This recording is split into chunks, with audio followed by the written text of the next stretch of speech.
Joining us now, Aoifinn Devitt, Moneta, Chief Global Market Strategist, and London CIV, Chief Investment Officer. I see you're kind of steering a middle path. Nothing is absolute, is it, Aoifinn? And Japan might be a long way away, but it's definitely partly responsible for just accelerating, I guess, some of the angst that was brewing in the markets anyway. But it came home to roost over the weekend.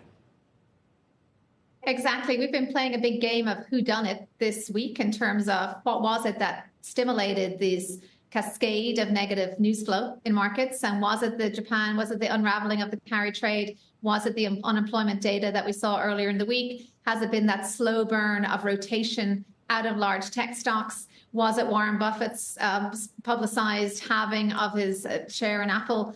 All of these reasons have really just converged to create this slightly unenthusiastic and a little bit choppy market that we're seeing still into this week.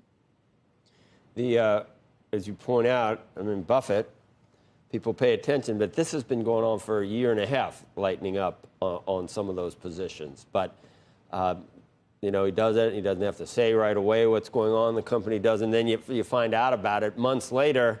And just for sentiment, it just adds to, the nervousness.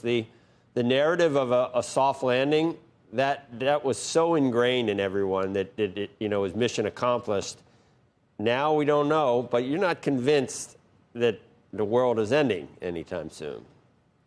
No, the fundamentals really haven't changed a great deal since the week before last. And even listening to Jamie Dimon today, moving from a 25% probability to a third or 35% probability, that's still less than 50%. It's still pretty cautious in terms of that. They can easily get out of that estimate of things look better than ever. What is startling, though, is seeing how much the rhetoric has moved and what the Fed needs to do. It moved into almost full-scale panic mode, whereas we've been talking about maybe a 25 basis point cut. Then it started it has to be 50, and it has to be an emergency one, and it must be essentially like a panic move. So that rhetoric really amped up very, very quickly. And a lot of that was stoked, I think, by some of these sound bites that were purely coincidental. As you mentioned, the Warren Buffett news was at the end of 18 months of reduction of this holding. Now, he does hold a lot of cash, which must send some kind of signal amid the noise, but we shouldn't jump to conclusions from any of these isolated sound bites. So do I think we're heading into recession? No, at this time, because we have a lot of strong fundamentals. Are things starting to look a little less comfortable? Absolutely. And we can see that in the consumer. We saw that in the Warner Brothers numbers. Consumers a little less enthusiastic. We see that also with Disney, the theme parks down. The American consumer may just have tapped out when it comes to that highly expensive inflation charge spending on things such as the discretionary spend there. But overall, still robust, and these employment numbers are still very sound. So steer a middle ground at Moneta between extreme takes on the markets. What is that, number one, how do you do that? What does that mean investors should be doing? Because the rotation that we were witnessing technically that makes the market look a little better because the breadth is probably a little better. And then we just saw the 10-year, that doesn't look nearly as scary as it did at 370 or 374. So do you watch that? Do you watch the VIX? Do you watch economic numbers coming in? How do we know whether that middle ground, whether you start veering, off the road or something? Yeah, well, we don't really watch the VIX. I mean, clearly as a fear indicator, it is important to hear just how markets are feeling. And that is a good barometer, perhaps, in how our clients will feel when they come into us. But ultimately, that's not something we would trade on.